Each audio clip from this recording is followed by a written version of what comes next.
Good morning. कैसे हैं आप सभी? आशा करते हैं कि आप सभी घर में सुरक्षित होंगे।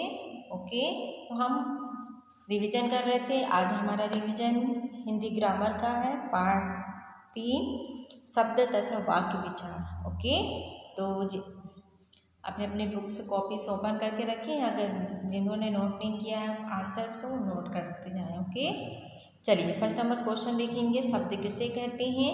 तो इसका आंसर है एक या एक से अधिक ध्वनियों, ब्रैकेट में दिया है वर्णों, ध्वनियों को क्या बोलते हैं? वर्णों के मेल से बने सार्थक ध्वनि समूह को शब्द कहते हैं या वर्ण समूह समुदाय कहा जाता है। ठीक है, क्या है इसका आंसर?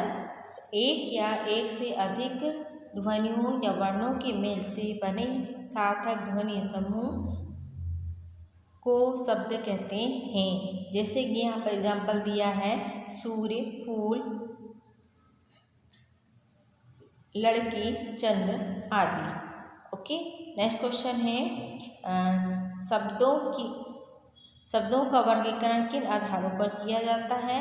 इसका आंसर है शब्दों का वर्गीकरण निम्न आधारों पर किया जाता है। पहला है उत्पत्ति या स्रोत के आधार पर, और दूसरा है अर्थ के आधार पर। ओके, नेक्स्ट क्वेश्चन है इसका वाक्य किसे कहते हैं? वाक्य, अब यहाँ पर वाक्य देखेंगे।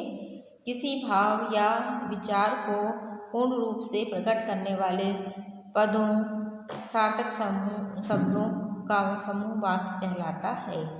ओके, नेक्स्ट क्वेश्चन इसी का, वाक्य के कितने अंग होते हैं? तो वाक्य के नाम लिखना था इसमें। वाक्य के 2 अंग होते हैं, पहला है उद्देश्य और दूसरा है विधेय। ओके, नेक्स्ट क्वेश्चन, वाक्य के कितने प्रकार हैं? वाक्य कितने प्रकार के होते हैं, उनके नाम लिखो। ठीक है, तो यहाँ पर आंसर है वाक्य 3 प्रकार के होते हैं। पहला है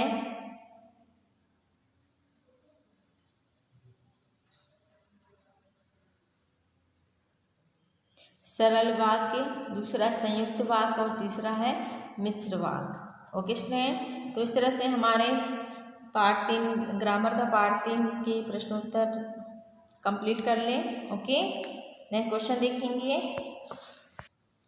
खा नंबर, निम्न को क्या कहते हैं? ठीक है, या एक वाक्य में आंसर देना है। ठीक, जैसे कि यहाँ पर लिखा है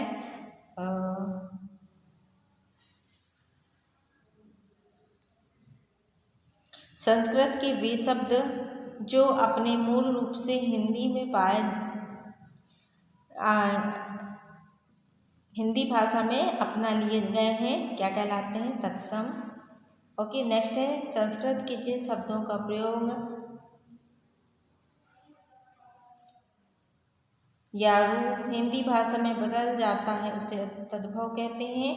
फिर नेक्स्ट है विदेशी भाषाओं से ग्रहण किए गए शब्द विदेशी शब्द कहलाते हैं। नेक्स्ट है स्थानीय बोलियों से हिंदी भाषा में ग्रहण किए गए शब्द देशज शब्द कहलाते हैं। ओके स्टूडेंट, तो इस तरह से यहाँ पर ये अपना खालिस्तान कंप्लीट हुआ। नेक्स्ट क्वेश्चन इसका, दिए गए वाक्यों में विधेय और विशेष पहचान कर उन्हें अलग अलग करके लिखो। ठीक है, जैसे यहाँ पर दिया है बच्चे और रहे हैं, यहाँ पर आ जाएगा पढ़ रहे हैं। फिर नेक्स्ट है तृप्ति निबंध लिख रही है, यहाँ पर आ जाएगा तृप्ति निबंध लिख रही है। नेक्स्ट है मजदूर पेड़ काट रहा है, तो मजदूर उद्देश्य है और पेड़ काट रहा है विधेय है। फिर है संदीप ने कुत्ते को डंडे से मार भगाया, संदीप, और यहाँ पर आएगा आंसर ने कुत्ते को डंडे से मारकर भगा दिया। ठीक है, ये इसका विधेय है। ओके स्टूडेंट, तो इस तरह से हमने यहाँ पर इसके अभ्यास प्रश्नों को देखा है ग्रामर का, है ना। तो अब हम इसे शॉर्ट में बता देते हैं कि जो वर्णों के जो सार्थक समूह होते हैं वो क्या कहलाते हैं? शब्द कहलाते हैं। ठीक है, और वाक्य में आए सभी शब्द क्या कहलाते हैं? पद कहलाते हैं। इसी तरह से किसी भाव या विचार को पूर्ण रूप से प्रकट करने वाले पद समूह को क्या कहा जाता है? पूरा वाक्य कहा जाता है ना। फिर है वाक्य के 2 अंग होते हैं, कौन कौन से?